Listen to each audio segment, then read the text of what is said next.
आपको बता रहा हूं कि आपको कई बार डेविल तंग करने की कोशिश करता है, वो आपको, और कई बार परमेश्वर भी आपको परखता है। एक बार एक अजीब सिचुएशन में मैं फंसा, तो उस सिचुएशन में मैं भी आपकी तरह मनुष्य हूं। 24 घंटे की प्रभु मुझसे बात करता है, ऐसा कोई भी दुनिया का सेवक नहीं कह सकता। 24 आवर कि आपको हर चीज पता है। आप फिर इंटरनेट वाले प्रॉफिट हो तो भी आपको, तभी आपको पता, नहीं तो आप रियल हो तो फिर आपको सब कुछ नहीं पता है। और जब मैं उस सिचुएशन में हूं और मैं प्रार्थना कर रहा हूं अपनी फैमिली मेंबर के लिए, एक जीवन में मुश्किल के लिए, और हमें मालूम होता है कि हम यहां नहीं जा पाएंगे, वहां नहीं जा पाएंगे, ये ट्रैवल नहीं कर पाएंगे, हमें ये चीज चाहिए होगी, तो हम मुश्किल में फंस गए और हमारी फ्लाइट है सुबह, और मैं अब फोन कर रहा हूं फलाने बंदे को कि मुझे इस मंत्री से बात करो, ये चीज मुझे सर्टिफिकेट चाहिए अपने इस फैमिली मेंबर के लिए, ये मुझे चाहिए। तो अपने मैं संसारिक तरीके से अपने हल करने की कोशिश कर रहा हूं, और सुबह का समय मैं प्रार्थना करके सो जाता हूं और अपनी पर्सनल प्रेयर करता हूं, और मुझे सपना आता है, और सपने में परमेश्वर मुझे दिखाता है कि तुझे बिना किसी दिक्कत के मैं लेके जा रहा हूं। उससे पहले मैं भी आपकी तरह मनुष्य ही हूं, मैं भी संसारिक रीति से अपनी प्रॉब्लम सॉल्व करने का प्रयत्न कर रहा हूं, साइंस को यूज कर रहा हूं, मेडिकल को यूज कर रहा हूं कि सडनली समथिंग हो जाए, कुछ तो हम निकल जाएं एक बार। लेकिन फिर आता है हीरो, सीन में एंट्री मारता है, और मैं सो रहा हूं, और ये भी नहीं मैं प्रेयर कर रहा हूं हाय प्रभु मुझे छुड़ा, मेरी वो आदत नहीं है। तो मैं अपनी पर्सनल प्रार्थना करके सोता और मुझे सपना आता है, और परमेश्वर मुझे दिखाता है कि हम जा रहे हैं और सब कुछ ठीक है। और हम उठते हैं, मैं उठता हूं, मैं अपनी फैमिली को बोलता हूं कि हम गाड़ी में जा रहे थे। तो बोलते क्या? मैं कहा डोंट वरी। कहते क्या हो गया? मैं कहा हाँ हो गया, ऊपर से हो गया, हो जाएगा। ऐसा नहीं कि शुरू से हम कॉन्फिडेंट थे कि हाँ हाँ हो जाएगा। मैं आपको बता रहा हूं, जो ऐसा कहता है ना कि मैं शुरू से टॉप फेथ में रहा हूं, वो झूठ बोल रहे हैं। एलिया पे टाइम आया, राजा को कहता ओए राजा मेरे कहे बिना बारिश नहीं आएगी, ओस नहीं पड़ेगी, और जब रानी ने कहा तेरा सिर काट देंगे, भाग गया एलिया। वही एलिया। तो आपकी लाइफ में फेथ ऊपर नीचे होता रहता है। तो हम यत्न कर रहे हैं, सब प्रयत्न कर रहे हैं, ऐसा हो जाए ऐसा हो जाए, जुगाड़ पूरे लड़ा रहे हैं, और हमें लोग कह रहे हैं कि आप ये पॉसिबल नहीं होगा, आपको ये चीज चाहिए होगी जो आपको कोई देगा नहीं। मैं कहा डोंट वरी, प्रार्थना करते, प्रेयर करते, सोच लिया अगर ये नहीं होगा तो क्या करेंगे। और मैं सो जाता हूं, और जैसे ही सोता हूं, मैं आपको बता दूं मुझे ज्यादा सपने नहीं आते, लेकिन जब आता है फिर वो ऐसा आता है कि शैतान तड़पता, पूरा तड़पता है फिर बाद में। और मुझे सपना आता है कि ये सारा काम जो हमने, जिसके लिए हम शारीरिक रूप से ट्राई कर रहे थे, परमेश्वर ने वो रास्ता खोल दिया।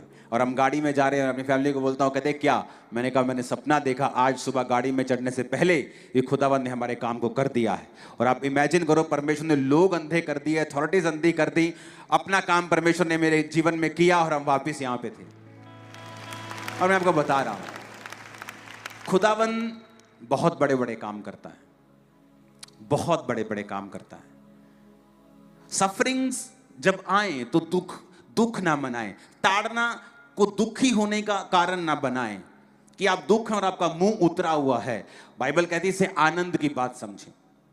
अगर तो आपके जीवन में ताड़ना इसलिए आई होगी आप प्रार्थना नहीं करते और परमेश्वर फिर एक दुख की एंट्री करवाता है, तो वो भी अच्छी बात है।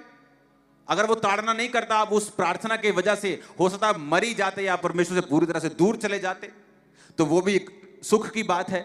अगर आपको बिना किसी कमी के परीक्षा आई है तो वो भी सुख की बात है, क्योंकि परमेश्वर नहीं चाहता आप सेम लेवल पे रहें, वो चाहता है आप एक ऐसा लेवल अचीव करें जो किसी दूसरे के पास नहीं है। हालेलुया। तो ताड़ना को फिर से वचन पढ़ेंगे। इस कारण मैं इन दुखों को उठाता हूं और लजाता नहीं। बोलो लजाता नहीं।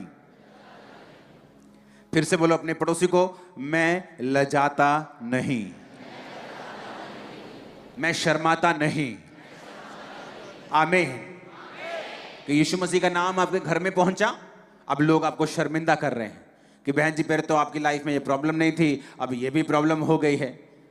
कहता मैं उसके कारण लजाता नहीं हूं, और मैं समझता हूं कि परमेश्वर की इच्छा मेरे लिए क्या है, और मैं विश्वास के जरिए उन सब चीजों को पाने का प्रयत्न करता हूं। वचन में लिखा है, फिर से हम पढ़ेंगे, इब्रानियों 12 उसकी 11 आयत, वर्तमान में हर प्रकार की ताड़ना आनंद की नहीं शोक की बात दिखाई देती, पर जो पक्के हो गए हैं सहते सहते उन्हें चैन के साथ धर्म का प्रतिफल मिलता है। बहुत से लोग हैं चर्च आए, 5-5 के 10-10 के ग्रुप में, सबके बच्चा नहीं था, एक हटा 6 महीने में, साल में दूसरा, 2-2 साल में, 3 साल में सब हट गए, एक रह गई औरत, और उसको परमेश्वर ने सालों के बाद छुआ और दिया। शादी के 17 साल बाद, किसी को 20 साल बाद, बाकी हट गए कि अभी तो हुआ नहीं, क्योंकि उनका ध्यान बच्चे की ओर था। और वचन कहता है कि अगर आपका ध्यान आशीष की ओर है तो शैतान कोशिश करेगा उस आशीष को पकड़ के रखे और ना जाने दे, ताकि आप परमेश्वर से हट जाएं। इसलिए बाइबल कहती है अब्राहम का ध्यान स्वर्गीय यरूशलेम की ओर था, कि अगर मुझे आशीष नहीं मिलती, मैं प्रभु से अगर हट जाता हूं, तो मुझे यह मालूम हो चुका है कि अनंत जीवन, स्वर्ग का जीवन सिर्फ परमेश्वर है। तो क्या मैं वो गंवाने के लिए तैयार हूं? अगर आपका ध्यान आत्मिक होगा तो लाइफ में शरीर की बरकतें भी इतनी होंगी जो आम लोगों के पास नहीं होगी। आमीन। तो सफरिंग्स एक क्रिश्चियन लाइफ का हिस्सा है, इसे आप अलग नहीं कर सकते। जीसस क्राइस्ट को भी लिखा, दुख उठा उठाकर उसने परमेश्वर की आज्ञाओं को मानना सीखा है। यूसुफ सांकलों में बांधा गया बिना पाप के, और उसने परमेश्वर की आज्ञाओं को मानना सीखा है। वो उन फेक लोगों की तरह नहीं था जो पापों की वजह से दुख और दंड भोगते हैं। बाइबल कहती वो पवित्रताई में चलकर भी दंड भोग रहा था, और वही था वो जो प्रधानमंत्री बना।